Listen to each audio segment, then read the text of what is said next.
O cemitério cheirava a terra molhada e flores em decomposição, um aroma que se tornou tão familiar para mim quanto os batimentos do meu coração nos últimos 6 meses.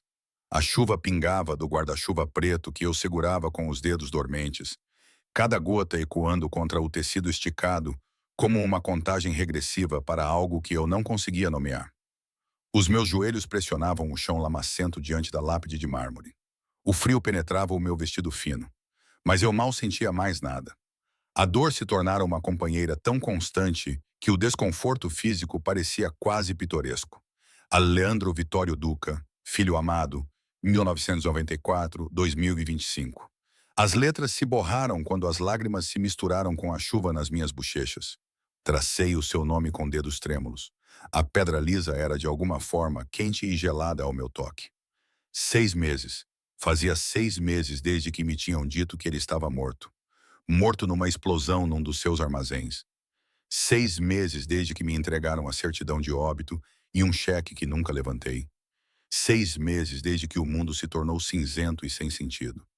Desculpa, sussurrei, com a voz a falhar como folhas secas. Desculpa não ter conseguido salvar-te. O vento aumentou, trazendo consigo o cheiro adocicado das coroas funerárias e algo mais. Algo caro e sombrio que fez o meu pulso acelerar inexplicavelmente. Colônia, couro, perigo envolto em seda. Ignorei-o como uma memória, como um truque cruel da minha mente para conjurar a presença dele em cada sombra, em cada sussurro do vento. Conheci Alessandro Duca na pior noite da minha vida, embora não soubesse disso na altura. Estava a fazer um turno duplo no Haldis, o tipo de restaurante chique onde eu era invisível, apenas mais uma empregada de mesa vestida de preto e branco, enchendo copos de água para pessoas que gastavam mais em vinho do que eu ganhava num mês. Os meus pés doíam, o meu estômago estava vazio, e eu fantasiava com o meu pequeno apartamento com aquecimento avariado quando esbarrei nele. Não metaforicamente. Literalmente esbarrei em 1,80 m de músculos sólidos e tecidos caros, enquanto equilibrava uma bandeja com taças de champanhe. O tempo parou em câmera lenta. As taças inclinaram-se. O champanhe espirrou pelo ar em jatos dourados. O meu coração parou quando percebi que estava prestes a estragar o fato miliar de alguém. Mas as suas mãos se estenderam com uma rapidez impossível, segurando a bandeja antes que o desastre acontecesse. Olhei para os olhos mais escuros que já tinha visto. Café preto, meia-noite e segredos que poderiam engolir-me inteira. Cuidado, Bíssima, murmurou ele. A sua voz era como fumo e veludo, com um sotaque que me revirou o estômago. Estes pisos são traiçoeiros. Atrás dele, 2 homens em fatos escuros aproximaram-se, com as mãos a desaparecerem dentro dos casacos.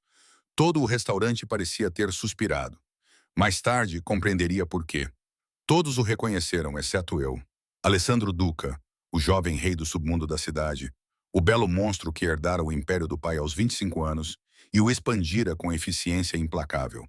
Mas, naquele momento, eu só vi um homem que me salvara do desemprego e da humilhação. Um homem cujo polegar roçou o meu pulso ao estabilizar a bandeja, fazendo com que uma descarga elétrica percorresse o meu braço. Obrigada, sussurrei, com o rosto a arder. Desculpe, não estava a ver por onde andava. Qual é o seu nome? Interrompeu ele, inclinando a cabeça como se eu fosse um quebra-cabeças que precisava de resolver. Emma Carter. Emma. Ele provou o meu nome na língua como se fosse um vinho caro. É nova aqui, 3 semanas. Admiti, nervosa com a intensidade do seu olhar, com a forma como o mundo parecia reduzir-se apenas a nós dois, apesar do restaurante estar cheio. Ainda estou a aprender a localização. Então precisas de um guia. Os seus lábios curvaram-se num sorriso perigoso demais para ser chamado de sorriso. Alguém para te mostrar onde estão todos os pontos traiçoeiros. Um dos homens de fato deu um passo à frente, murmurando algo urgente em italiano. Leandro levantou uma mão, silenciando-o sem quebrar o contato visual comigo. Tenho que trabalhar, eu disse, embora algo em mim quisesse desesperadamente dizer sim a qualquer coisa que ele estivesse a oferecer. Eu espero. E ele esperou. Durante todo o meu turno, ele permaneceu numa mesa de canto, conduzindo negócios através de gestos quase imperceptíveis e conversas sussurradas com homens que apareciam e desapareciam como fumo. Senti os seus olhos constantemente em mim, acompanhando os meus movimentos pela sala de jantar. E sempre que olhava na sua direção, ele estava a observar-me com uma expressão que eu não conseguia decifrar. Posse, proteção, predação, tudo num só. Quando o meu turno terminou, encontrei-o à espera na entrada dos funcionários, encostado a um Mercedes preto com vidros escuros que pareciam portais para outra dimensão. Um motorista estava em posição de sentido ao lado da porta. Um homem enorme, com cicatrizes nos nós dos dedos e um volume em forma de arma sob o casaco. Eu devo ir para casa, eu disse. Todos os meus instintos gritavam que aquele homem era perigoso, que eu deveria fugir. Então eu levo-te para casa. Ele respondeu, como se fosse a coisa mais natural do mundo. É tarde. As ruas não são seguras. Eu apanho o autocarro todas as noites, mas hoje não.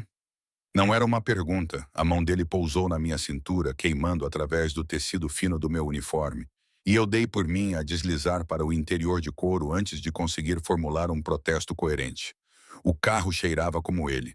Aquela mistura inebriante de colônia cara, couro e algo mais sombrio que eu não conseguia identificar. Perigo, talvez? Ou destino? Onde mora, Emma? A voz dele envolveu-me na escuridão, íntima e autoritária. Eu dei-lhe o meu endereço, a minha voz pouco acima de um sussurro, hiperconsciente da presença dele ao meu lado, da forma como o ombro dele roçava o meu a cada curva, de como as luzes da cidade pintavam sombras nos seus traços marcantes. Este bairro, murmurou ele quando paramos em frente ao meu prédio, uma fábrica reformada em uma parte da cidade, onde as luzes da rua piscavam e as sirenes cantavam canções de ninar. Não é seguro para ti. É o que posso pagar. Seu maxilar se contraiu, algo sombrio e possessivo brilhando em seus olhos. Isso vai mudar. Eu deveria ter ficado alarmada. Devia ter reconhecido a promessa ameaçadora nas suas palavras. Em vez disso, senti uma onda de algo quente e perigoso no meu peito. Obrigada pela boleia, Sr. Alessandro. É só Alessandro. Ele pegou na minha mão, o seu polegar traçando círculos no meu pulso, o que me fez prender a respiração. E isto não é um adeus, Emma Carter. Vejo-te amanhã. Não trabalho amanhã. Eu sei. O seu sorriso era todo dentes e sombras. Passo a buscar-te às 7. Veste algo bonito. Antes que eu pudesse protestar, antes que eu pudesse dizer-lhe que não saía com estranhos, que não tinha nada bonito, que isso era loucura. Ele colocou algo na minha mão. Um cartão de visita com nada além de um número de telefone gravado em ouro. Se precisares de alguma coisa antes disso, disse ele baixando a voz para um tom que fez a minha pele arrepiar-se de calor. Qualquer coisa. Liga para este número, capiche? Acenei com a cabeça, muda e impressionada, e saí do carro.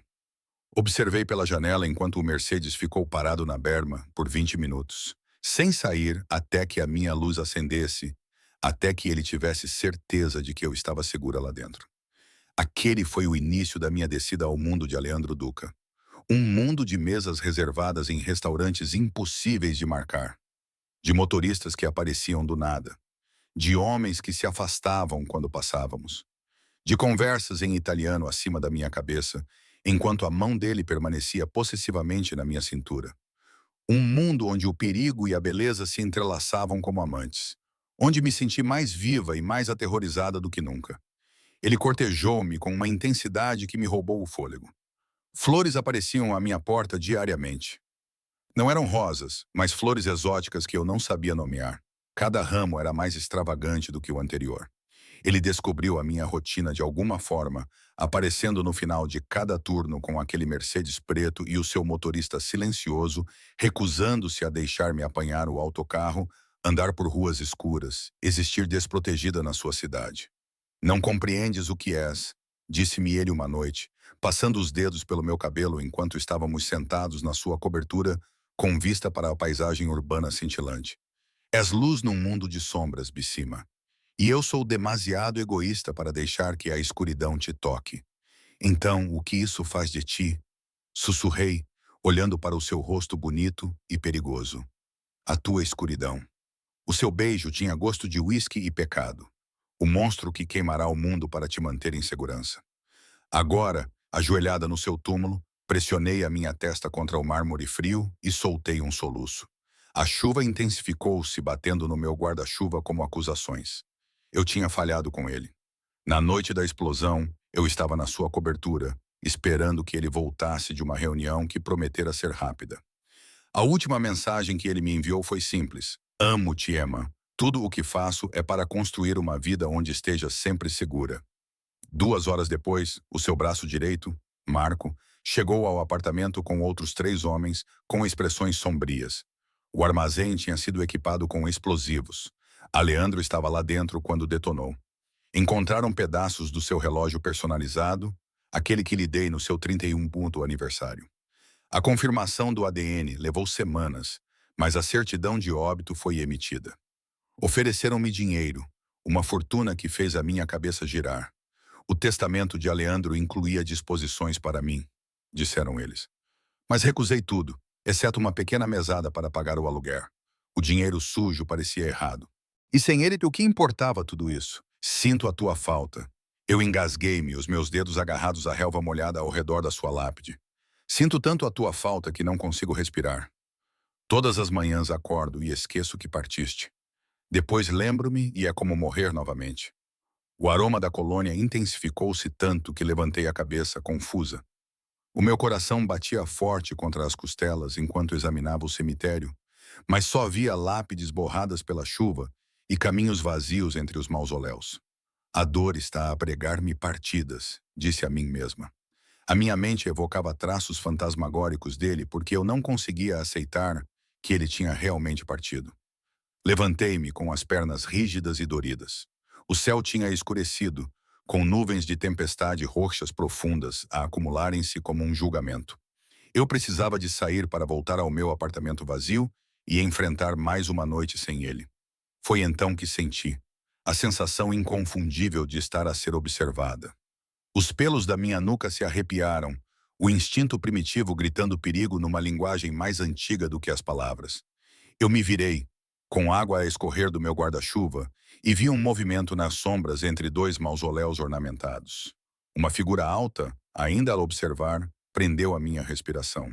Por um momento insano e de parar o coração, o meu cérebro adulto em luto registrou os ombros largos familiares. A maneira particular como ele se mantinha, poder enrolado envolto em elegância imóvel. Alessandro. O seu nome lhe escapou-me num sussurro. Esperança e loucura guerreavam no meu peito. A figura deu um passo para trás, fundindo-se numa sombra mais profunda, e percebi o meu erro. Apenas mais um enlutado, provavelmente perturbado pelo meu luto dramático. Pressionei a mão contra o meu coração acelerado, sentindo-me tola, vazia e tão sozinha que queria dissolver-me na terra encharcada pela chuva. Voltei-me para o túmulo uma última vez, pressionando 2 dedos contra os meus lábios e depois contra o nome dele. Amo-te, disse eu, sempre te amarei. Desculpa não ter conseguido salvar-te. Enquanto me afastava, o guarda-chuva inclinou-se contra a chuva forte. Não vi a figura emergir das sombras. Não o vi aproximar-se da sepultura com movimentos demasiado fluidos e familiares para ser outra pessoa. Não vi a Leandro Duca, bem vivo, diante da sua própria lápide, a observar a minha silhueta a afastar-se com olhos que ardiam com algo sombrio, desesperado e devastadoramente complexo. Mas senti-o nos meus ossos, no meu sangue, no espaço entre batidas do coração. Senti o peso do seu olhar a seguir-me através dos portões do cemitério como uma promessa ou uma ameaça. Ou talvez, no mundo de Aleandro, fossem sempre a mesma coisa. O apartamento parecia um túmulo quando voltei. Frio, silencioso, sufocante. Deixei cair o guarda-chuva junto à porta, sem me importar com a água que se acumulava no soalho de madeira que Aleandro insistira em instalar. Tu mereces beleza, Emma, ele disse, recusando-se a deixar-me morar naquela fábrica reformada com piso de cimento e paredes manchadas de mofo. Uma semana depois do nosso primeiro encontro, ele me mudou para um prédio reformado num bairro onde as pessoas realmente sorriam umas para as outras, onde as luzes da rua funcionavam, onde eu me sentia culpada por aceitar tamanha extravagância. Agora, tudo parecia vazio. Tirei o vestido molhado, deixando-o cair no chão da casa de banho. O espelho refletia um fantasma. Bochechas encovadas, olheiras sob os olhos vermelhos, clavículas salientes sob a pele pálida. Eu tinha perdido peso, parado de comer direito, parado de me importar com qualquer coisa, além de sobreviver a cada dia sem desmoronar completamente. O chuveiro estava escaldante, o vapor enchendo a pequena casa de banho, enquanto eu ficava debaixo do jato e deixava-o misturar-se com as minhas lágrimas. Pressionei as palmas das mãos contra o azulejo, um mármore italiano caro que Alessandro tinha escolhido, porque os veios me lembravam a tua pele e a luz das velas.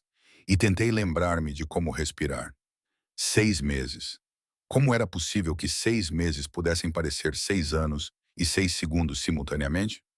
Sequei-me mecanicamente, vesti uma das camisas de Aleandro que tinha roubado do seu apartamento, a seda preta macia ainda com vestígios fantasmagóricos do seu perfume, e desabei na cama.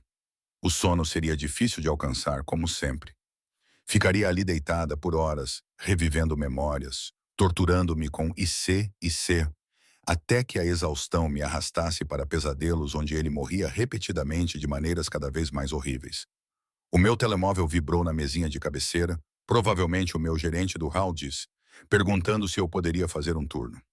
Eu tinha voltado ao trabalho 3 meses após a morte de Alessandro, precisando de algo para preencher as horas intermináveis, precisando de me sentir útil, mesmo que a ideia de servir champanhe a pessoas que nunca conheceram a perda me desse vontade de gritar. Mas quando verifiquei o ecrã, o meu sangue gelou. Número desconhecido. Não deves visitar o cemitério sozinha. Não é seguro. As minhas mãos tremiam enquanto eu olhava para a mensagem. Número errado. Uma piada de mau gosto. Mas algo na frase fez o meu coração acelerar. Não as palavras em si, mas a cadência familiar, a preocupação particular com a minha segurança que soava como: não, impossível. Eu estava a enlouquecer. Digitei de volta com os dedos trêmulos. Quem é? 3 pontos apareceram, pulsando, desapareceram, apareceram novamente. Número desconhecido. Alguém que se preocupa com o teu bem-estar. Tranca as portas, Emma. Não sai sozinha depois de escurecer, Emma. Eles sabiam o meu nome. A minha respiração ficou mais rápida. Pânico e algo mais. Algo desesperado e perigoso subindo pela minha garganta. Isso era doentio. Alguém estava a brincar um jogo cruel. Ou eu finalmente tinha enlouquecido completamente. Ou eu. Isto não tem graça. Quem quer que seja, pare. Número desconhecido. Não estou a rir. Há pessoas nesta cidade que te machucariam para me machucar. Fica dentro de casa. Fica em segurança. Para me machucar. Tempo presente. Como se o remetente estivesse vivo. Estivesse ativo. Fosse alguém cujos inimigos poderiam atacar seus entes queridos. A minha visão ficou embaçada. O quarto girou. Eu não conseguia respirar. Não conseguia pensar além da esperança insana que arranhava o meu peito como um animal selvagem. Eu, Alessandro. Sem resposta. Os pontos não apareceram. Os minutos passaram num silêncio agonizante enquanto eu segurava o telefone com tanta força que os meus nós dos dedos ficaram brancos. Então, número desconhecido. Esqueça este número. Esqueça esta conversa. Fica bem. Bicima. Bicima. A palavra dele. O seu carinho. O telefone escorregou dos meus dedos sem força e caiu na cama. Eu estava a alucinar. Psicose induzida pela dor. Não havia outra explicação. Aleandro estava morto. Eu tinha estado no seu túmulo. Eu tinha visto a certidão de óbito.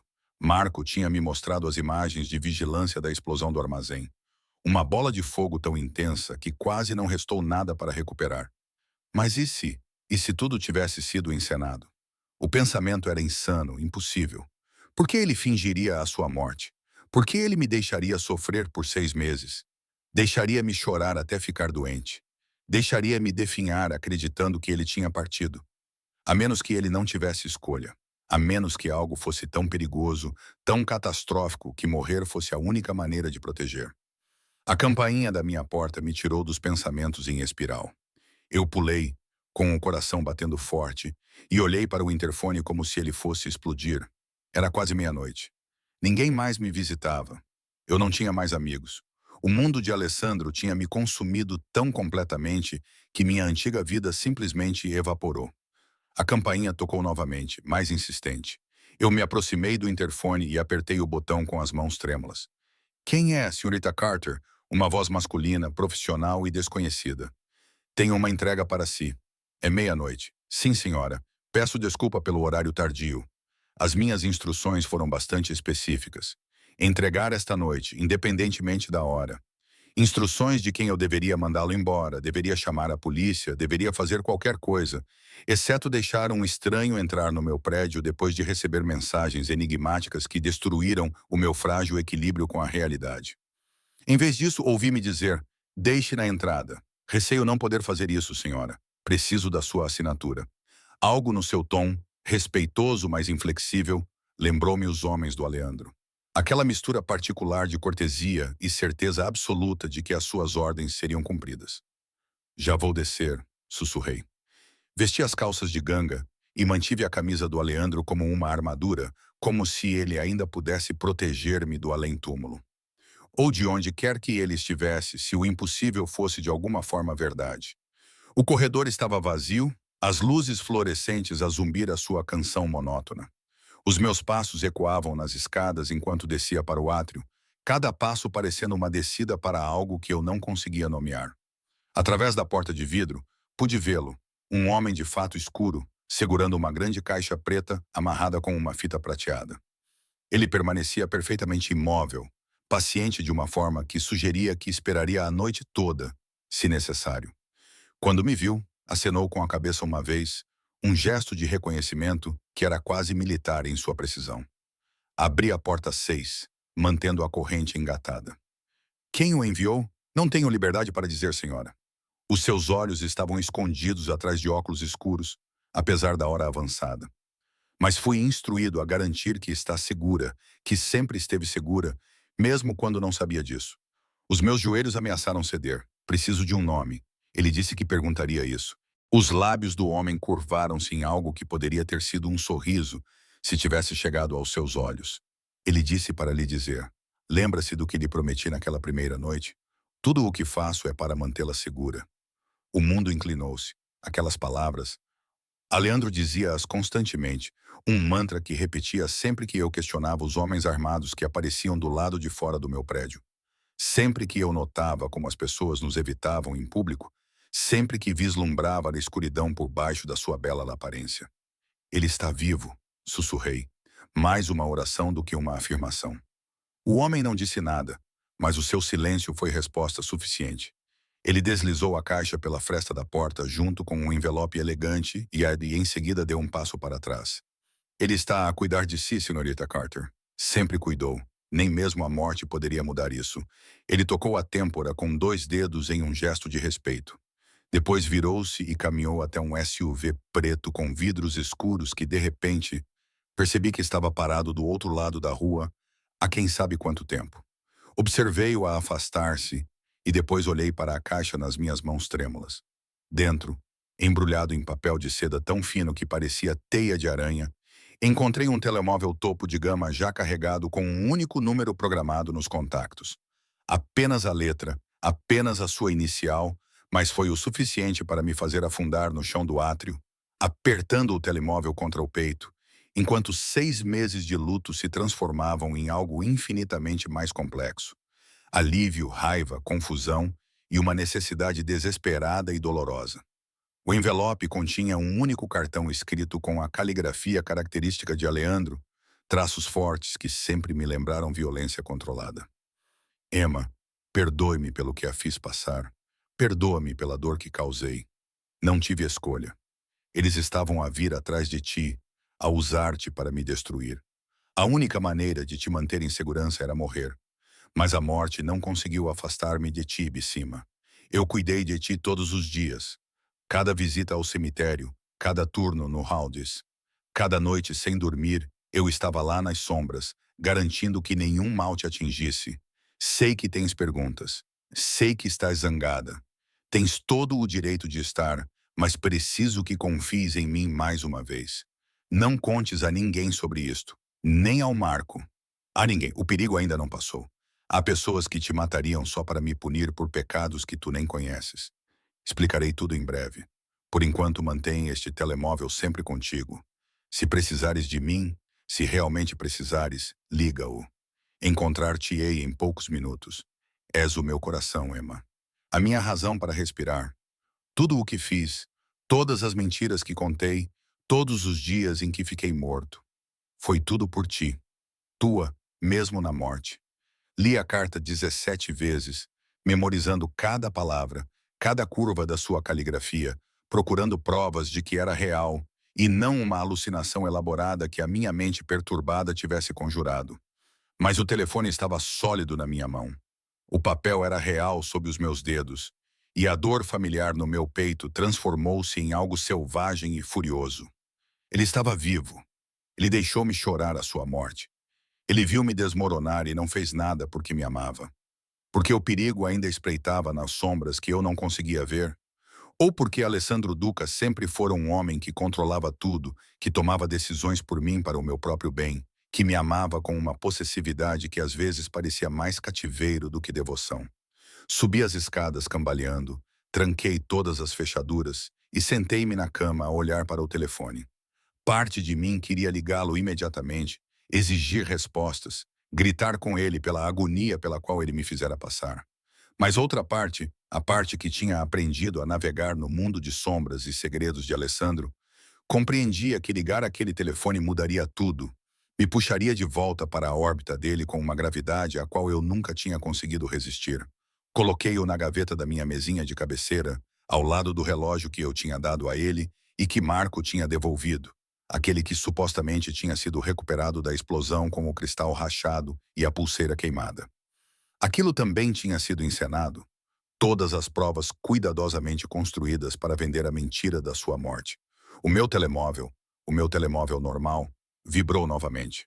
Número desconhecido. Boa menina. Mantém-no desligado até estares pronta. Mas fica a saber isto, Emma. Nunca estou longe. Estarei sempre a observar, sempre a proteger. O mundo é mais perigoso do que imaginas. E tu és a única coisa nele que não posso perder. Dorme agora, Bicima. Tenho homens posicionados do lado de fora do teu prédio.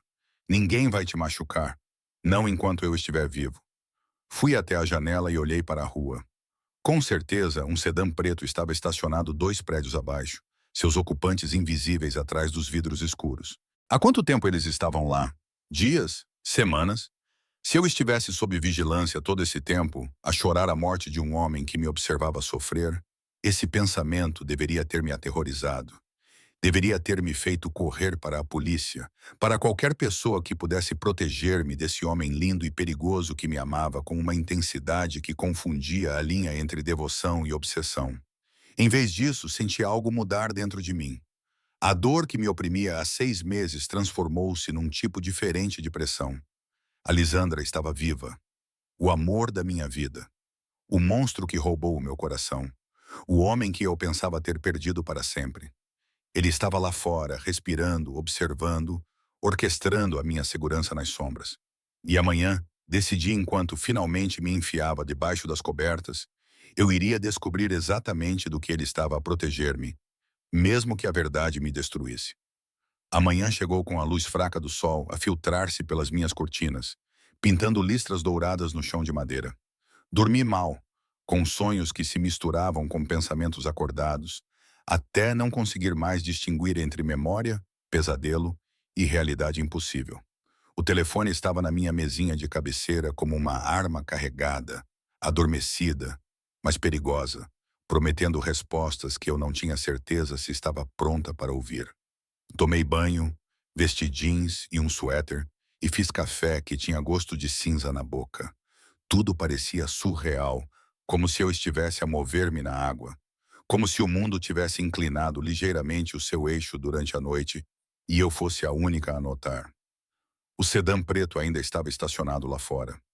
À luz do dia, consegui distinguir 2 figuras nos bancos da frente. Homens grandes, vestidos com roupas escuras, que não se moviam, não falavam, apenas observavam. Protegendo-me, disse Alisandro, mas proteção e prisão às vezes têm a mesma cara. Eu precisava de pensar. Precisava de processar isto em algum lugar longe do apartamento, que de repente parecia uma jaula cuidadosamente construída. Bonita, mas confinante. Peguei no meu casaco e dirigi-me para a porta, mas o meu telemóvel vibrou antes que eu pudesse sair. Número desconhecido. Aonde vais? O meu sangue gelou. Ele estava a observar naquele momento. Seja através dos homens lá fora, de câmaras que eu não tinha notado, ou de algum outro método que eu não conseguia imaginar. A jaula não era apenas o apartamento, era toda a parte onde a influência de Ala Leandro chegava. O que nesta cidade poderia muito bem ser em toda a parte, respondi com as mãos trêmulas. Preciso de ar, preciso de pensar. Número desconhecido. Leva o carro. O motorista leva-te aonde quiseres ir. Não andas sozinha nesta cidade, Emma. Não mais. Eu? Ando sozinha há 6 meses. Número desconhecido. Não. Achavas que estavas sozinha. Há uma diferença. O carro, Bicima, não me deixe preocupado. O carinho tão familiar, tão dolorosamente ele, fez meus olhos arderem. Eu queria recusar por despeito, pela raiva que se acumulava sob minha confusão. Mas eu também sabia que Aleandro sabia que, se eu saísse por aquela porta, o sedã preto simplesmente me seguiria lentamente, fazendo um espetáculo da proteção que ele supostamente havia arranjado para me manter segura. Eu. Tudo bem. Mas eu escolho para onde vamos. Número desconhecido. Claro, sempre tiveste escolha, Emma, nunca te forcei a nada. A mentira era tão audaciosa que quase ri. Aleandro tinha me forçado a tudo, ao seu mundo, à sua cama, a um amor tão consumidor que reescreveu cada célula do meu corpo. Mas ele tinha feito isso com tanta ternura, com tanta certeza absoluta de que sabia o que era melhor para mim, que eu confundi cativeiro com devoção. Ou talvez sempre tivessem sido a mesma coisa para ele. Saí e a porta traseira do sedã abriu-se imediatamente, como se o motorista estivesse à espera da minha rendição. Ele era mais velho do que eu esperava, talvez com 60 anos, cabelos grisalhos e olhos gentis que se enrugavam nos cantos quando acenava para mim. Senhorita Carter, disse ele em inglês com sotaque, sua voz calorosa e respeitosa. Sou Dante. Tive a honra de garantir sua segurança nos últimos meses. Você tem me seguido. As palavras saíram mais duras do que eu pretendia. Proteger, ele corrigiu gentilmente. Há uma diferença. O Sr. Duca ama-te muito. O que ele fez, fingir a sua morte, quase o destruiu. Mas havia pessoas muito perigosas, que teriam usado-te para destruí-lo. Ele não teve escolha. Deslizei para o banco de trás, rodeada por couro que cheirava a Alessandro, como todos os carros em que ele já me tinha levado. Todos têm escolhas, Dante. Homens como o Sr. Duca, não. Dante entrou no trânsito com facilidade. Quando se ama alguém mais do que a si mesmo, mais do que a própria vida, as escolhas tornam-se muito simples. Faça o que for preciso para mantê-los vivos. Tudo o resto são apenas detalhes, mesmo que isso destrua a pessoa que se está a proteger. Os olhos de Dante encontraram os meus no espelho retrovisor e eu vi algo ali. Simpatia, compreensão e, por baixo de tudo isso, lealdade inabalável ao homem que aparentemente orquestrou toda a minha existência nos últimos 6 meses. Onde gostaria de ir, Sra. Carter? Quase disse ao cemitério. Queria ficar diante daquele túmulo falso e enfurecer-me com a mentira que ele representava. Mas algo me impediu. Se Aleandro estivesse a observar, se ele tivesse pessoas em todos os lugares, ir ao seu túmulo seria como capitular, como aceitar a narrativa dele em vez de exigir a minha própria. Ao porto, disse em vez disso. O velho cais ou a doca dos pescadores. Era o único lugar da cidade onde Alessandro nunca me tinha levado. Demasiado público, demasiado trabalhador, demasiado longe do seu mundo de cordas de veludo e salas privadas. Ele mantinha-me numa bolha cuidadosamente criada de luxo e segurança, nunca me deixando ver os lados mais difíceis da sua cidade. Os lugares onde a sua influência mostrava os dentes, Dante conduzia em silêncio e eu observava a vizinhança mudar através das janelas escurecidas. Da minha elegante área de brownstones aos distritos comerciais, às zonas industriais, onde os edifícios exibiam a sua idade como cicatrizes, o porto abriu-se diante de nós, com águas cinza esverdeadas, estendendo-se em direção a um horizonte repleto de navios cargueiros e névoa matinal. Saí antes que Dante pudesse abrir a minha porta, precisando afirmar um pouco de independência. O vento que vinha da água penetrava na minha jaqueta, trazendo sal, peixe e combustível diesel. Cheiros reais, cheiros honestos, nada parecidos com o perfume caro do mundo de Aleandro. Ficarei aqui, disse Dante, encostado no carro com os braços cruzados, os olhos constantemente a examinar a área com vigilância experiente. Caminhei até a beira do cais e fiquei a observar os barcos de pesca balançando nas ondas, com a pintura a descascar e as redes emaranhadas com a pesca da manhã. Os homens gritavam uns para os outros em línguas que eu não compreendia, com as mãos ásperas e hábeis, os rostos marcados pelo sol e pelo mar. Esta era a realidade, dura e bela, e totalmente indiferente aos dramas que as pessoas construíam nas suas tentativas desesperadas de controlar o destino. O meu telemóvel vibrou. Não o secreto, o meu telemóvel normal. Número desconhecido. Escolheste bem, nunca te levei ao porto. Demasiadas variáveis incontroláveis. Demasiadas linhas de visão que não consigo monitorizar. Isso deixa-me nervoso. Bicima. Virei-me examinando o cais, os barcos, os armazéns que se alinhavam na costa. Onde estava ele? A que distância estava? A observar através de uma lente, de binóculos, de câmaras. Não conseguia ver-me. Ótimo. Deves estar nervosa. Deves sentir uma fração do que senti nos últimos 6 meses. Número desconhecido. Senti cada segundo da tua dor, Emma. Vi-te chorar no meu túmulo e não pude confortar-te. Vi-te definhar e não pude alimentar-te. Vi-te andar por esta cidade como um fantasma e não pude devolver-te a vida. Não me digas que não sofri por mim. Então por quê? Por que não me contaste? Por que me deixaste acreditar que estavas morto? A resposta demorou mais desta vez. Quase podia sentir-lhe a escolher as palavras, a ponderar que verdade podia dar-me. Número desconhecido. Porque as pessoas que me perseguem são muito boas a torturar, muito criativas com a dor. E o teu rosto, Emma, o teu rosto bonito e expressivo. Não consegues mentir. Se soubesses que eu estava vivo, eles teriam percebido. Teriam percebido que eu fingia a minha morte. Teriam destruído-te para me encontrar. A mim? Quem? Quem queria-te morta? Número desconhecido. A família Russo. Os inimigos mais antigos do meu pai. Eles planeiam isto há anos, à espera que eu mostrasse fraqueza, que me importasse com algo mais do que os negócios. Quando te conheci, quando não conseguia esconder o que significavas para mim, entreguei-lhes a arma para me destruírem. A mim. Então, em vez disso, destruíste-nos. Número desconhecido. Eu salvei-te. Há uma diferença.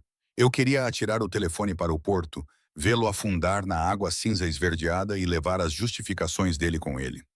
Mas as minhas mãos agarraram-no como uma tábua de salvação, como a única ligação que eu tinha com o homem que pensava ter perdido. Eu?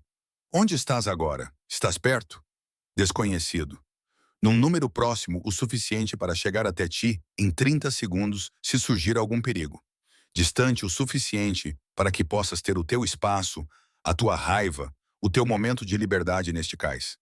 Eu. Isso não é liberdade. Liberdade seria não ter o Dante a vigiar cada movimento meu. Não ter-te a rastrear o meu telefone.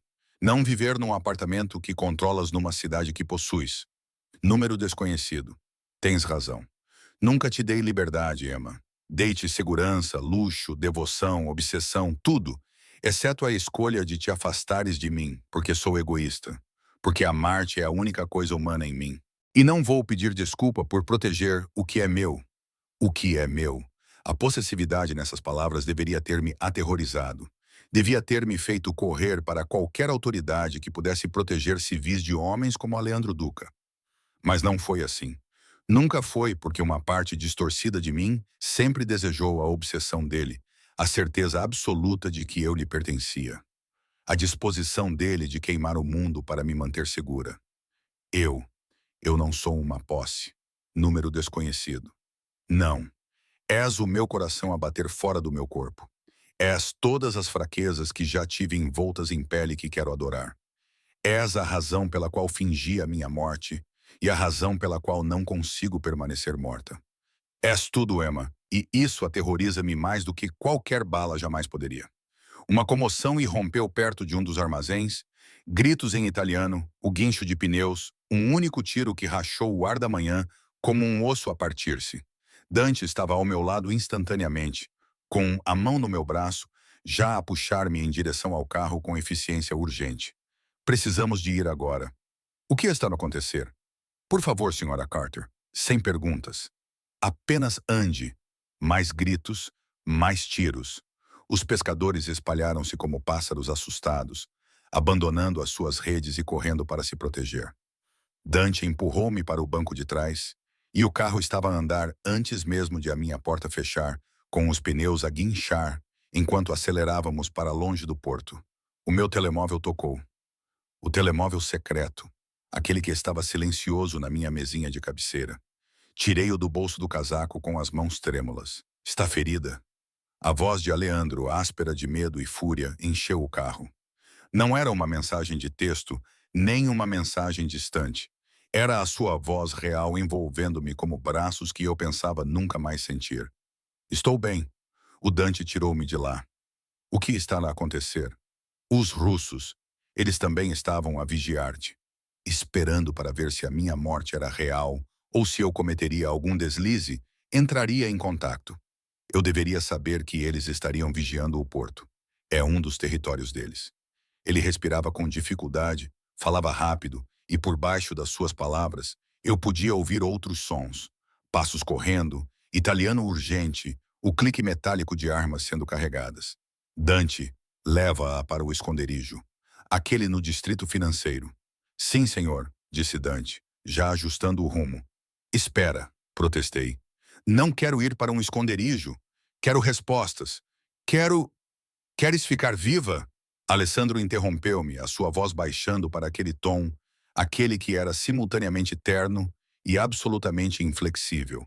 E neste momento, isso significa que vais para onde eu te disser. Nós conversaremos, Bíssima. Prometo, mas primeiro preciso lidar com isso. Lidar com o quê? Aleandro, o que você vai fazer? Silêncio pesado com implicações que eu não queria examinar. O que sempre fiz, ele finalmente disse, sua voz fria de uma forma que me lembrou exatamente com que tipo de homem eu me apaixonei. Proteger o que é meu por todos os meios necessários. A linha caiu, deixando-me na escuridão com o cheiro de couro do carro, com os olhos preocupados de Dante no espelho retrovisor e o gosto do medo na minha língua. Eu queria respostas, queria a verdade, queria confrontar o homem que me deixou chorar por ele. Mas enquanto acelerávamos pelas ruas da cidade em direção a algum esconderijo desconhecido, percebi que tinha conseguido exatamente o que queria. Um vislumbre do verdadeiro perigo do qual Alisandro me protegia, a escuridão pela qual ele se movia com uma graça mortal. E eu não tinha mais certeza. Queria saber o que aconteceria quando essa escuridão finalmente consumisse tudo em seu caminho. O esconderijo não era o que eu esperava. Eu imaginava algo industrial. Paredes de betão, portas reforçadas, a funcionalidade estéril de uma sala de pânico. Em vez disso, Dante levou-me a uma cobertura no distrito financeiro. Janelas do chão ao teto e arte moderna. Um espaço que gritava riqueza e poder em vez de esconderijo e medo. O senhor Dr. Duca...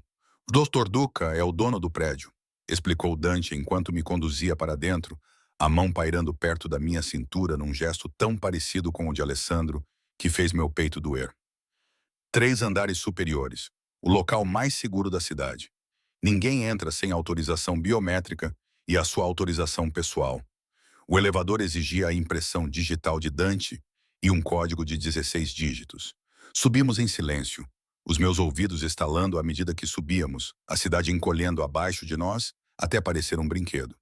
Tudo vidro e aço e pequenas peças móveis que Alessandro aparentemente controlava das sombras que eu nunca compreendi totalmente. Quanto tempo tenho de ficar aqui? Perguntei, caminhando até as janelas e olhando para o horizonte. Desta altura, podia ver o porto à distância, fumo a subir do local onde o tiroteio tinha ocorrido. Luzes da polícia piscavam em azul e vermelho, convergindo para o local de onde fugimos. O tempo que for preciso, disse Dante com cuidado. O senhor Duca virá assim que for seguro. Há comida na cozinha, roupas no quarto, do teu tamanho. Ele pensou em tudo. Claro que sim. Alessandro sempre pensava em tudo, orquestrando a minha vida com a mesma precisão que aplicava ao seu império criminoso. A constatação deveria ter me irritado. Em vez disso, senti-me exausta. 6 meses de dor deram lugar a um cansaço tão profundo que parecia ter se instalado nos meus ossos. Vai ficar? Eu não queria ficar sozinha. Não agora.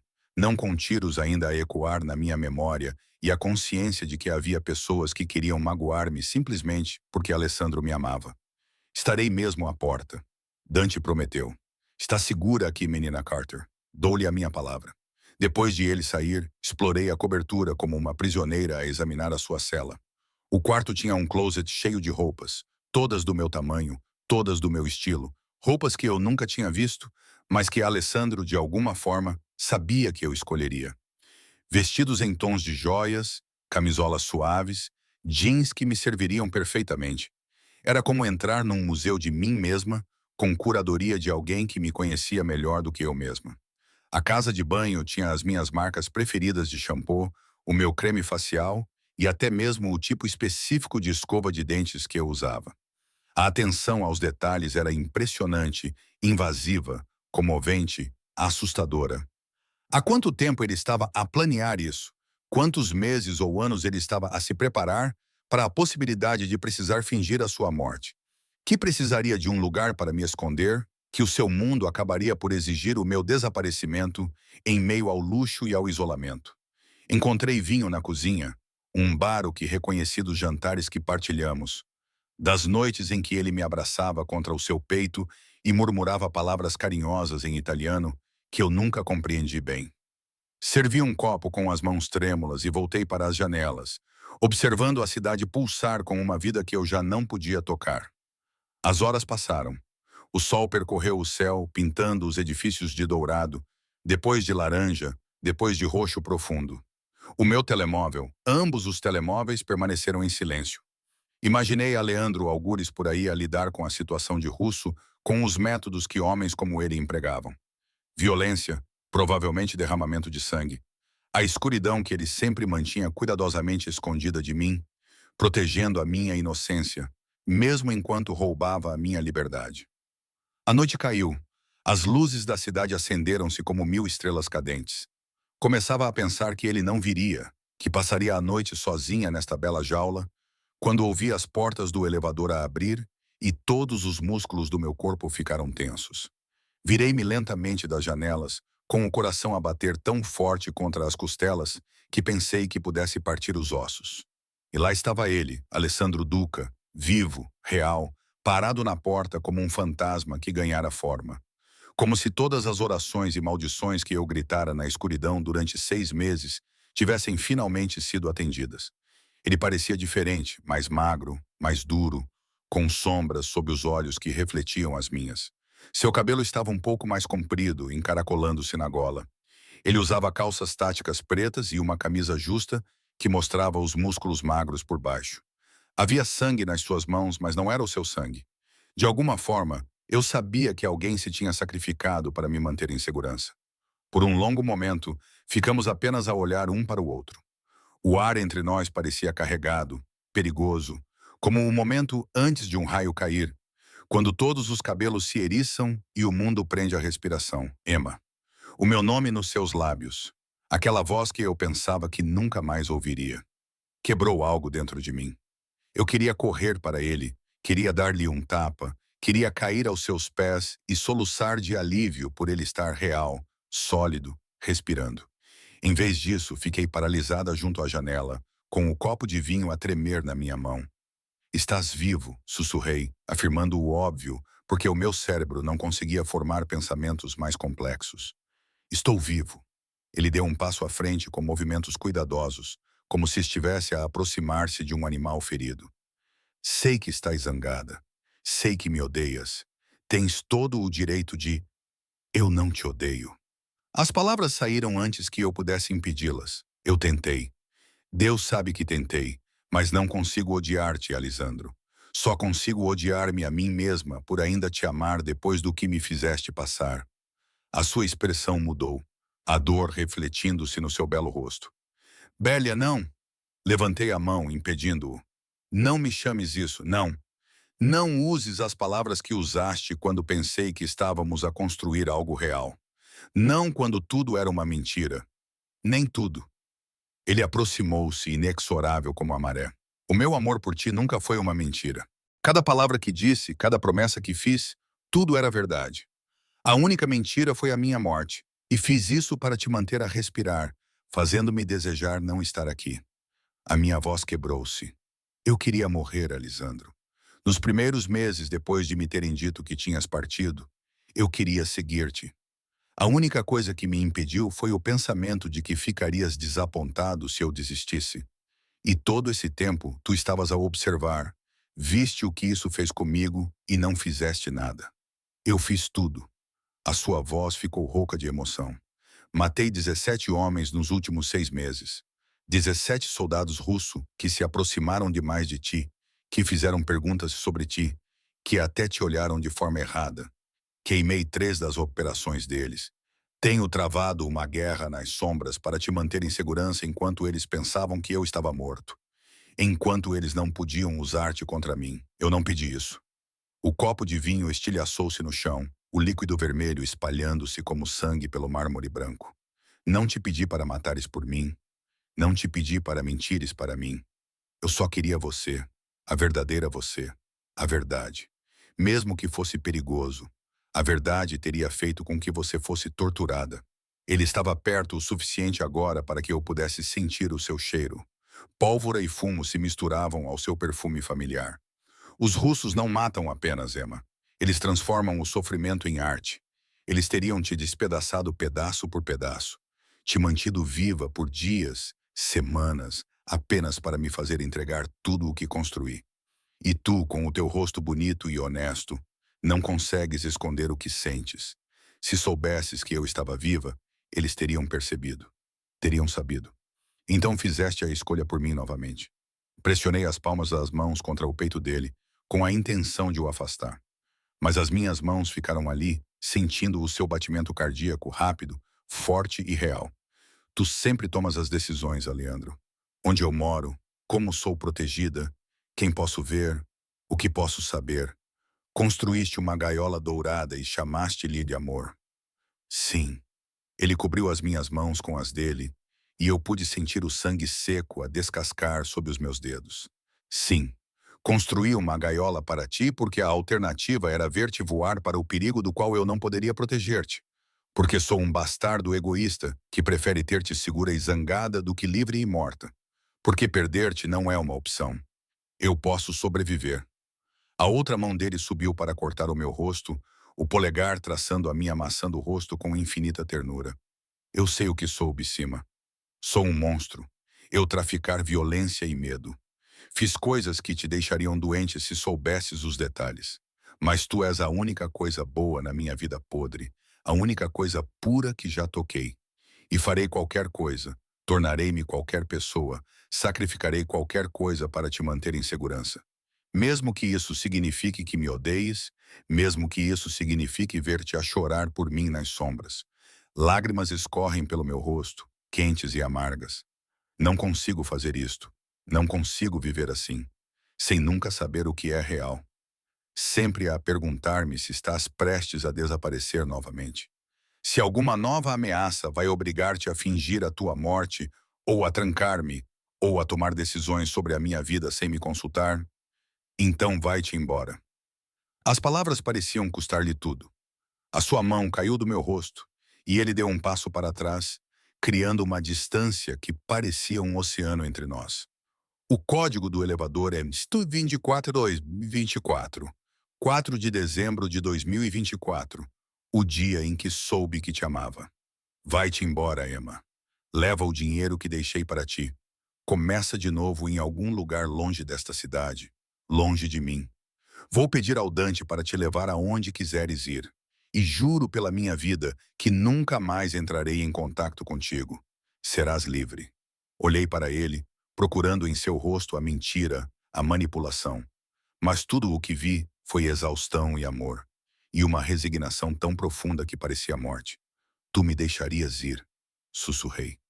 Depois de tudo, das mortes, das mentiras, de me vigiar, tu simplesmente me deixarias ir embora se fosse isso que precisavas para ser feliz. Seu maxilar se contraiu, cada palavra claramente uma agonia. Tirei tudo de ti, Emma. A tua liberdade, a tua paz, 6 meses da tua vida. O mínimo que posso fazer é dar-te uma escolha agora. Ficar ou ir embora. Mas saiba disso, se ficar, nada muda. Continuarei a ser super protetor. Continuarei a tomar decisões. Acho que vou mantê-la segura. Continuarei a amá-la com uma intensidade que provavelmente não é saudável, porque não consigo mudar o que sou. A cidade brilhava atrás dele, milhares de pontos de luz na escuridão. Em algum lugar lá fora, a família Russo planeava o seu próximo passo. Em algum lugar, o perigo espreitava de formas que eu não conseguia imaginar. E aqui, nesta fortaleza que era a cobertura, estava o homem que me amava o suficiente para morrer por mim. Ou pelo menos para me deixar pensar que tinha morrido. O que aconteceu no porto? Perguntei em vez de responder. O tiroteio? O que fizeste? A sua expressão endureceu, tornando-se o rosto do homem que governava o submundo. Os russos tinham homens a vigiar-te. Quando apareceste no território deles, pensaram que eu me tinha revelado, que tinha sido descuidado. Eles iam levar-te, então eu os levei primeiro. Levei-os. Matei-os. Ele não vacilou com as palavras. Todos os 4, rápido e limpo. Depois enviei os corpos deles de volta para Dmitri Russo com uma mensagem. Emma Carter está sob a minha proteção. Quem tocar nela assina a sua sentença de morte. Mas tu deverias estar morto. Isso não importa mais? Ele deu de ombros. E eu vi o peso da exaustão nos seus ombros. Não posso ficar morto se isso significa ver-te a entrar em perigo. Os russos já sabem ou vão saber em breve. Alessandro Duca está vivo e vai atrás deles. Agora é guerra, Bicima. Guerra aberta. E tu és a razão pela qual estou disposto a destruir tudo. Eu deveria estar horrorizada. Deveria ter corrido para aquele elevador e nunca mais olhado para trás. Mas ali parada, olhando para aquele homem lindo e mortal que matou por mim, mentiu por mim, morreu por mim, percebi que sempre soube qual seria a minha escolha. Eu sabia desde o momento em que o vi parado na porta. Talvez eu soubesse há 6 meses, quando entrei pela primeira vez na órbita dele e senti a gravidade da obsessão dele me puxando. Preciso que me prometa uma coisa. Eu disse baixinho. A esperança brilhou nos olhos escuros dele. Qualquer coisa. Chega de mentiras. Chega de fingir mortes ou tomar decisões sem mim. Se houver perigo, conta-me. Se houver uma ameaça, enfrentamo-la juntos. Não vou mais ficar no escuro, Aleandro. Não consigo sobreviver a isso. Emma, promete-me. Aproximei-me, diminuindo a distância entre nós, ou vou-me embora agora mesmo e nunca mais me verás. Ele estudou o meu rosto por um longo momento e pude ver a guerra que se travava por trás dos seus olhos. O instinto de me proteger de informações que poderiam magoar-me, lutando com a necessidade desesperada de me manter na sua vida. Finalmente, ele acenou com a cabeça. Prometo, sem mais mentiras, sem mais segredos. Vais saber tudo. O bom, o mal, o sangrento. Mesmo que isso signifique que me vejas como o monstro que realmente sou. Eu já sei o que tu és, sussurrei, estendendo a mão para tocar o seu rosto, sentindo a barba por fazer áspera contra a minha palma. Eu sempre soube. Só precisava que confiasse em mim o suficiente para parar de esconder isso. Os seus braços envolveram-me, puxando-me contra o seu peito com um desespero que me roubou o fôlego.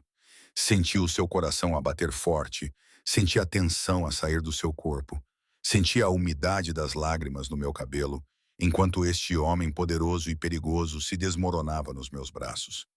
Desculpa, sussurrou ele no meu cabelo, as palavras entrecortadas e cruas.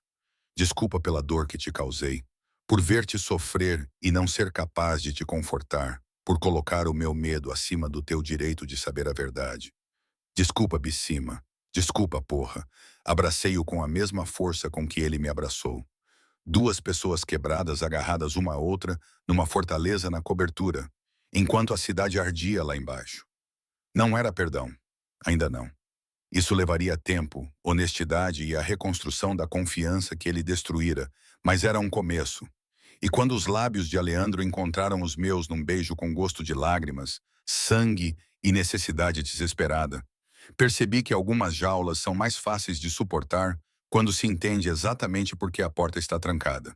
Mesmo que a chave permaneça nas mãos de outra pessoa, a guerra chegou mais rápido do que qualquer um de nós esperava. 3 dias depois de Alessandro revelar que estava vivo, os russos retaliaram.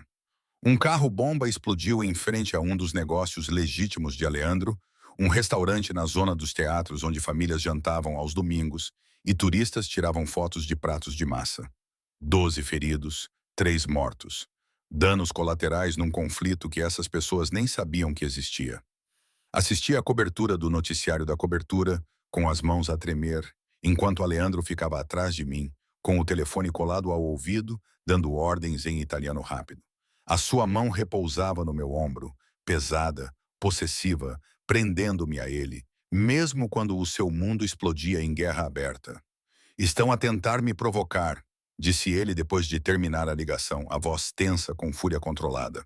Atacando alvos civis para me forçar a agir de forma descuidada. Querem me deixar com raiva. Você não está com raiva? Virei-me para encará-lo. 3 dias de honestidade mostraram-me lados de Alessandro que eu só tinha vislumbrado antes. O estratega calculista que movia homens como peças de xadrez. O carrasco frio que ordenava mortes com a mesma facilidade com que pedia o jantar. O humano exausto por baixo do monstro que às vezes olhava para mim como se eu fosse a única coisa que o impedia de se dissolver completamente. Estou furioso.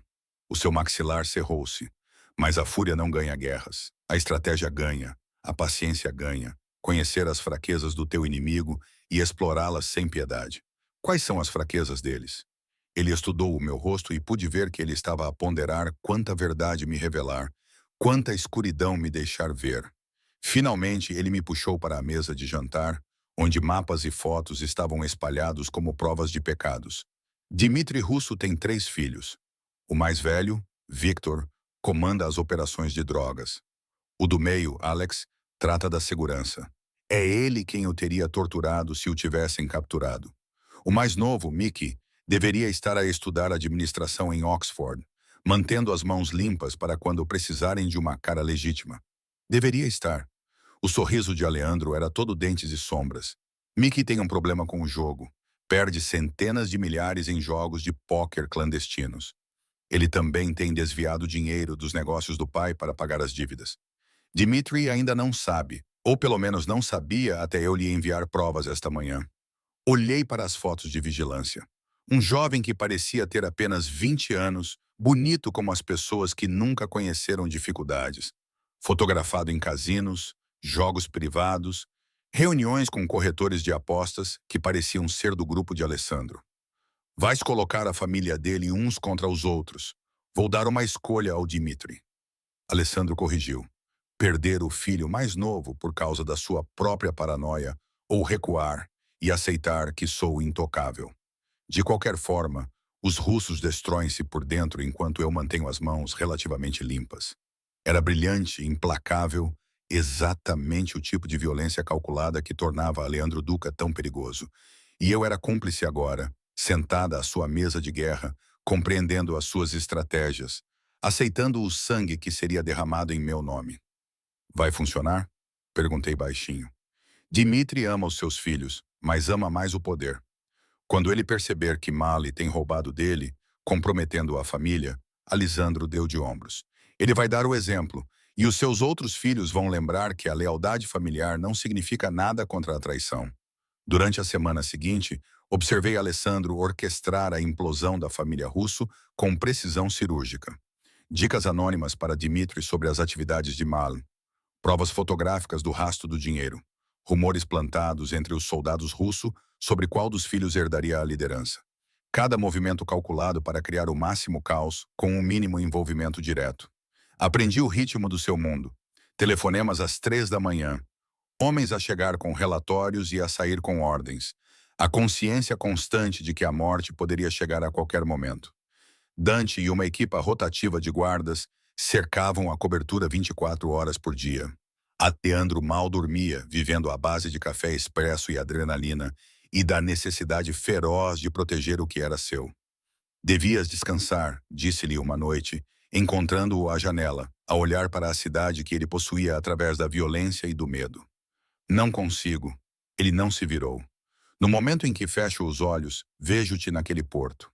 Vejo o que teria acontecido se Dante tivesse sido um segundo mais lento, se eu não tivesse homens posicionados lá. Vejo-os a levar-te, a magoar-te, a usar-te para me destruir. E não consigo. A sua voz quebrou. Não consigo sobreviver a essa imagem. Emma, por isso fico acordado. Envolvi os meus braços à sua volta por trás, pressionando a minha bochecha contra as suas costas, sentindo a tensão nos seus músculos. Estou aqui. Estou segura. Cumpriu a sua promessa por agora.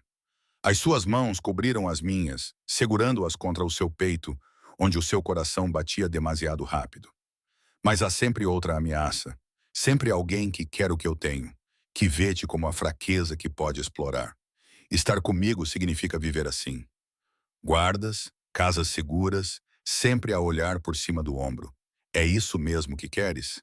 Era a pergunta que ele vinha fazendo de várias maneiras diferentes desde que eu escolhi ficar. E todas as vezes eu dava a mesma resposta. Eu quero-te. O resto vem com o território. Ele virou-se nos meus braços, segurando o meu rosto com as mãos que tinham matado homens por mim e que tremiam ligeiramente ao tocar-me. Tu mereces melhor do que isto. Melhor do que eu, talvez. Eu fiquei na ponta dos pés, pressionando os meus lábios contra os dele. Mas tu és o que eu escolhi. Gaiola e tudo.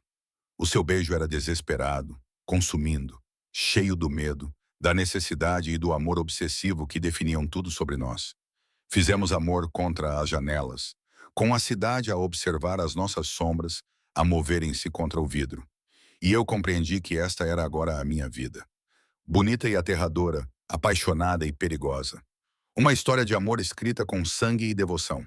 O fim chegou 2 semanas após o início da guerra. Dmitry Russo convocou uma reunião. Terreno neutro, uma sala privada num hotel que nenhuma das famílias controlava. Alessandro trouxe 6 homens. Insisti em ir, apesar dos seus protestos, e chegamos para encontrar Dmitry com um número igual de guardas e o peso de um império destruído sobre os ombros. Ele era mais velho do que eu esperava, com cerca de 60 anos, cabelo gay, olhos que tinham visto muita violência e infligido ainda mais. Ele olhou para mim com algo entre curiosidade e ódio, e eu entendi que, no seu mundo, as mulheres eram bens a serem usados, não pessoas com autonomia. Então esta é a rapariga pela qual vale a pena morrer, disse Dmitry num inglês com sotaque forte, o seu olhar percorrendo-me de uma forma que fez com que a mão de Alessandro se apertasse possessivamente na minha cintura. Ela deve ser excepcional na cama para inspirar tanta devoção. Cuidado com o que dizes. A voz de Aleandro baixou para aquele tom perigoso, aquele que precedia a violência. Ou vou arrancar a tua língua e dá-la para tu comeres. Dmitry riu, mas não havia humor nisso. Tu ganhaste, Duca. O meu filho mais novo está morto. Eu mesmo o matei quando descobri a sua traição. Os meus outros filhos mal falam comigo, com medo de serem os próximos. A minha organização está em caos. Tu conseguiste o que querias. Eu queria que tu entendesses que Emma Carter está fora dos limites, disse a Leandro friamente. Que tocá-la, ameaçá-la, ou mesmo olhar para ela de forma errada significa a morte para ti e para todos que amas. Deixei isso claro, Crystal. Dmitry cerrou os dentes. Mas entenda isto. Hoje fizeste um inimigo que nunca esquecerá. Um dia, quando estiveres velho e fraco, quando ela estiver morta ou te tiver abandonado, quando tiveres algo que ames mais do que a tua própria vida, eu estarei lá. Ou os meus filhos estarão, ou os filhos deles. Os russos nunca esquecem. Então matarei todos os russos que vierem atrás do que é meu. Alessandro puxou-me para mais perto, com o seu braço de ferro à volta da minha cintura. Geração após geração, até que a tua linhagem morra a gritar. Essa é a minha promessa, Dmitry. Testa-me e descobre se estou a blefar. Os 2 homens se entreolharam. Violência antiga e ambição jovem. 2 predadores reconhecendo a destruição mútua. Finalmente, Dmitry acenou com a cabeça uma vez e se levantou, seguido pelos seus homens. Aproveite a sua vitória, Duca. Espero que ela valha o preço que você acabará pagando. Depois que eles saíram, Alessandro me puxou para os seus braços, enterrando o rosto nos meus cabelos. Acabou. Você está segura agora. Os russos não vão tocar em você. Eles não podem se dar ao luxo de outra guerra. Não com a família dividida. Está realmente acabado? Afastei-me para olhar para o rosto dele, procurando a verdade. Por enquanto ele afastou o cabelo do meu rosto com infinita ternura. Sempre haverá outras ameaças, outras famílias que me testarão, outros momentos de perigo. Mas a crise imediata. Sim, Acabou. Nós vencemos. Naquela noite, Aleandro me levou de volta para a sua verdadeira cobertura. Não a casa segura, mas a casa que partilhávamos antes da sua morte. O lugar onde passei aquela última noite, à espera que ele voltasse de uma reunião da qual nunca regressou. Cheirava ao mesmo, parecia o mesmo, mas tudo tinha mudado. Quero mostrar-te uma coisa, disse ele, levando-me ao seu escritório, uma sala onde nunca me tinha sido permitido entrar antes. Lá dentro, uma parede inteira estava coberta com fotos minhas tiradas por câmaras de vigilância. Centenas delas, tiradas ao longo de 6 meses. Eu no cemitério, eu no trabalho, eu a caminhar pela cidade, eu a dormir no meu apartamento. Um santuário à sua obsessão, provas de cada momento que ele passou a vigiar-me enquanto eu pensava que ele estava morto. É isso que eu quis dizer com ser um monstro, disse ele baixinho. Esta é a profundidade da minha obsessão por ti, Emma. Eu não conseguia deixar para lá. Não conseguia confiar a tua segurança a mais ninguém. Eu precisava ver cada momento em que tu respiravas, para saber que tu estavas bem. Não é normal, não é saudável. É tu. Toquei numa das fotos, eu a chorar no túmulo dele. A devastação era evidente no meu rosto. Tu viste-me a desmoronar e isso matou-me. A voz dele ficou áspera. Cada lágrima, cada vez que tu definhavas, eu sentia. Mas não podia revelar-me. Não podia arriscar-te. Então observei e esperei. E planeei como destruir qualquer um que alguma vez te tivesse ameaçado. Eu deveria ter ficado horrorizada. Deveria ter visto essa parede de fotos como evidência de uma obsessão doentia, de possessão disfarçada de amor. Mas ali parada, olhando para a prova visual da devoção dele, por mais distorcida que fosse, compreendi algo fundamental sobre nós. Nós dois estávamos quebrados, desesperados, dispostos a nos destruir pelo outro. Não era um conto de fadas. Não era saudável, mas era real e era nosso. E eu não conseguia mais imaginar a minha vida sem a intensidade do amor dele. Tira-as, eu disse, todas elas. Não precisas mais de me observar através de câmaras. Estou aqui. Sou tua. Não vou a lugar nenhum.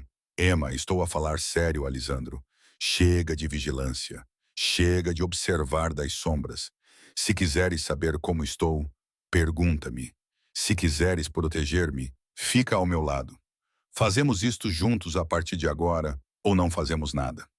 Ele puxou-me contra si e sentiu tremer de alívio, de necessidade, com a emoção avassaladora de um homem que se ensinou a não sentir e agora se afogava em sensações. Juntos, ele concordou. Sempre juntos. Fizemos amor no escritório dele, rodeados por fotos que ele mais tarde queimaria. E eu entendi que esta era a minha redenção, não dele, mas de mim mesma. Eu tinha escolhido este homem, esta vida, este amor lindo e perigoso que provavelmente acabaria por destruir-nos aos dois. Mas, por agora, envolvida nos braços de Aleandro, com as luzes da cidade a projetar sombras sobre a nossa pele, eu estava exatamente onde pertencia. 3 meses depois, casamos numa cerimônia privada, com apenas Dante e alguns dos homens de confiança de Aleandro presentes. Sem vestido branco, sem igreja, sem fingir que isto era outra coisa que não o que era. Uma declaração de posse mútua. Uma promessa selada com sangue e devoção. Tens a certeza? Perguntou Aleandro uma última vez, enquanto estávamos diante do eficiente. Não há volta e dar, Bicima. Serás minha para sempre nesta vida e em tudo o que vier depois. Beijei-o saboreando café e menta e o sabor particular do perigo que sempre nos definiria. Eu era sua desde o momento em que te encontrei no Haldes. Isto é apenas oficializar. A vida que construímos juntos não foi fácil. O mundo de Aleandro exigia vigilância constante, violência ocasional e a consciência de que a felicidade era algo pelo qual teríamos de lutar todos os dias. Mas era nossa, confusa, apaixonada e real de uma forma que eu nunca tinha experimentado antes. Aprendi a atirar, a estar atenta às ameaças, a mover-me pelo mundo dele com a graciosidade de alguém que pertencia àquele lugar. Ele aprendeu a partilhar os seus planos comigo, a confiar-me à escuridão que sempre tentara esconder, a compreender que proteger-me não significava manter-me ignorante. E nas noites em que pesadelos o acordavam, sonhos de me perder, de me ver morrer em cenários que ele não podia impedir, Eu abraçava-o e sussurrava promessas de que não iria a lugar nenhum, que enfrentaríamos todas as ameaças juntos, que um amor tão intenso valia qualquer preço. De pé à janela da nossa cobertura, meses após a sua ressurreição, com os braços de Alessandro à minha volta e o nosso filho a crescer dentro de mim, finalmente compreendi a verdade sobre as jaulas. Às vezes, elas não são prisões. Às vezes, são santuários. Às vezes, as grades que mantêm o mundo fora também mantêm o amor dentro, feroz, obsessivo e absolutamente inquebrável. Aleandro construiu para mim uma gaiola de devoção e chamou-a de proteção. E eu entrei nela de boa vontade, tranquei a porta atrás de mim e joguei fora a chave. Porque alguns tipos de cativeiro são apenas outra palavra para